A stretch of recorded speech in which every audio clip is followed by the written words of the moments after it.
Here we are with video number 2 about the eagle. So blow drying the eagle with a pet dryer is the best way in my opinion, and now we're gonna go again fast and skip this process as fast as possible because there's nothing really into it and it's very boring just to look at it or just watch somebody blow drying a bird. So we're gonna go through it very fast. So this was like hours of blow drying, but you can see it in seconds now. Okay, the bird is fully dried up. Pushing it into my favorite temporary perch, back of my seat. I'm gonna have to start looking for a better idea, maybe get a bench vise to attach the bird onto temporarily, because that chair is getting quite a bit of a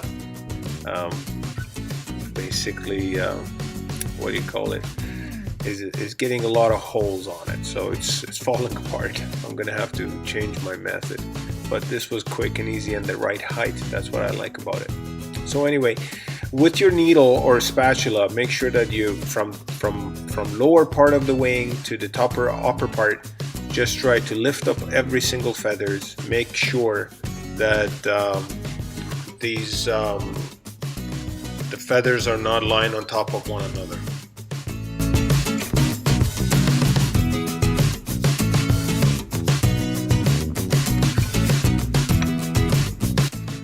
Yeah, I really like to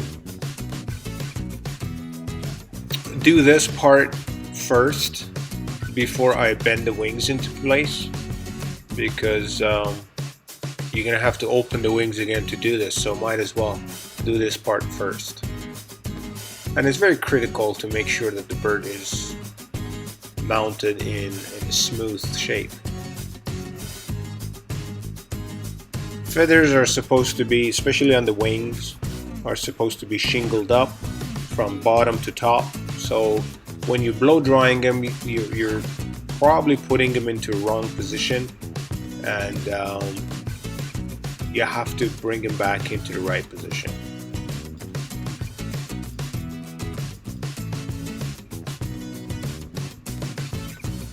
So now the posing starts. Slowly I bring it up to a fairly acceptable position on this temporary perch. I like to do that before I attach it. I mean, it's not a big deal. You can straight go from blow drying into the permanent perch and start posing it on the permanent perch. It's just the way you like to do it. It's not, none of them is wrong or none of them is right. I mean, whatever it's easier for you, you just need to follow that. Some folks I've seen that they put them on the permanent perch right away. So now we got this stump of a tree that the owner of the eagle provided. Actually, it was an apple tree that they cut from their yard where they live, and of course the eagle was found in their yard too, so they decided to provide that stump of a tree so we can use in our base, and worked out pretty good.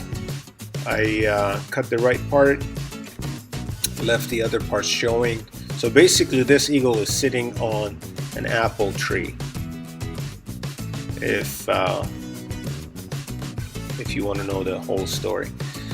So cutting the leg wires shorter so I can hide them into the base, and stapling them into the wood before we start covering the whole staple.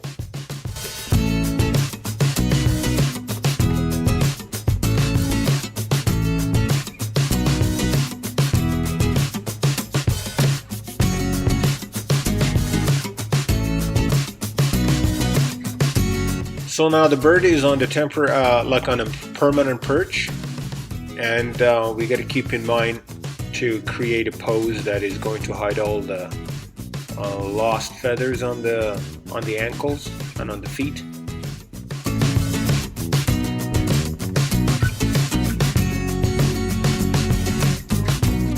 If you notice through my different videos when I'm posing a bird, I like to jump from one spot to another. Basically what I mean, I don't try to fix one wing fully and go into the next wing and then go into the other part. I like to do a little bit on each part of the body and make the bird come close to the pose that I'm looking for a bit at a time from all over or from all angles or body parts. One of the reasons for doing that is, at least that's the way it is for me, is that my eyes get used to what I'm doing and I can't really see the flaws anymore. So I just purposefully move to another section of the bird, like I'm doing a little bit of work on the back of the neck right now, and then come back to the shoulder and go back to the wing again, go back to the head again. Like I just jump around because that makes it a lot easier for me to see all the problems or all the adjustments that needs to be done. Like you see, like all of a sudden I'm going to the back and going back to the forward, now the tail, 2 seconds later or 2 minutes later I'm back on the head. And that way I can make sure, because your eyes will fool you and trick you. If you keep paying attention to something, you think you're doing your best, but I challenge you to do this. Walk away or give your eyes 5 minutes of break and come back and see it again. You'll be shocked to see how many adjustments that they're still needed that you didn't see them before. But just because you gave your eyes some break, now you can see them again. It's the same basically technique or the same thing as you walk away and stand back like 10-20 feet and see it with a different vision and perspective. Look at it from different angle, make sure from every angle the bird is going to look right. And that's why you see me jumping from the wing to the tail, or then the leg, or bending the leg, or bending the neck, and then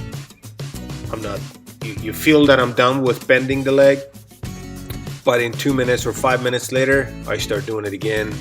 And that's just the way it is for me. I think it's normal. I hope it's normal.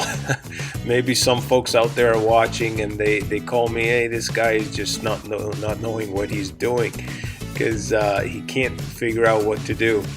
Well, that's not the case. I explained that, that's not what it is. My eyes see a lot better when I give it a lot of breaks. You should try it. I think you're going to come to the same conclusion.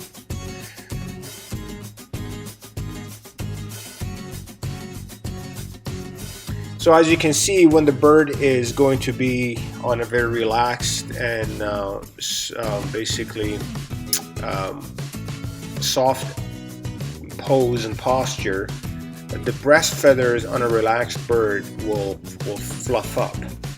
For a bird that seems like it's going to be, if it was alive, it seems like, well, that bird is going to stay there for at least 10-20 minutes. It's relaxed, it's happy, it's not going anywhere, it's not tensed or looking in for prey or something like that. Or you can tell if a bird is going to be seated there or perched there for a while, or it's going to be taken off. Attitude is always changing. So you just got to follow the attitude you're trying to recreate. And especially here, as I said, because the breast feathers are supposed to fluff up when the bird is relaxed, it's going to help us with hiding the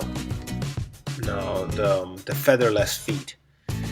I just picked up a relaxed pose of an eagle for myself on my iPad, and I'm following the pose accordingly. It's not going to be 100% identical, but I pick up some points from my references that I can apply on the same attitude bird.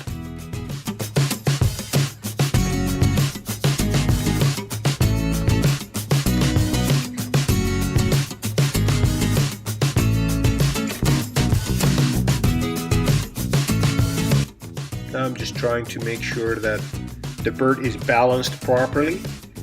The feet are going to be right underneath the body. That's a very common mistake that I've seen some guys do or some gals do when they're mounting a bird. They forget, or they don't pay enough attention to where the feet are attached. So basically you see a mount that might have been done very nice and beautiful, but the feet are creating some sort of a feeling in the viewer's mind that the bird is either falling forward or is falling behind or is hanging on to the branch. Depending on the pose, and the pose is like quite relaxed. Especially I've seen it happens a lot with parrots that I've seen mounted, and it can happen with any bird, but I've seen a lot happening with parrots. You just got to make sure that the feet they look right underneath the body, and the bird is balanced properly. That's very important.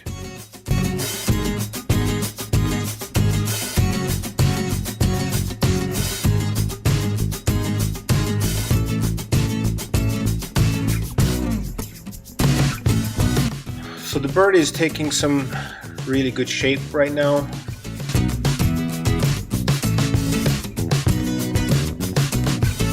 This bird was a very nice looking bird. It was a male adult golden eagle, and it looked really nice.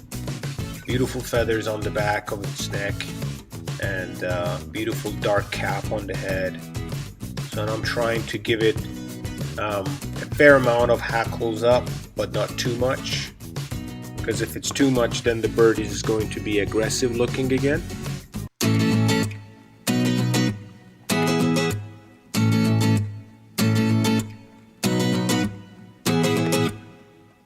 Yeah, so if you can basically find a place that you can walk around your mount just the way you see I'm doing here, it helps you a lot to see the bird from every angle and walk away from different angle and look at it from different distances. So anyway, pretty much the bird is mounted here. Of course, there is hours and hours of grooming and feather adjustments going on, but pretty much it's mounted. There's not a lot more interesting to see. We're coming to the end of this segment 2. Thank you very much for watching, and we'll see you next week with more projects.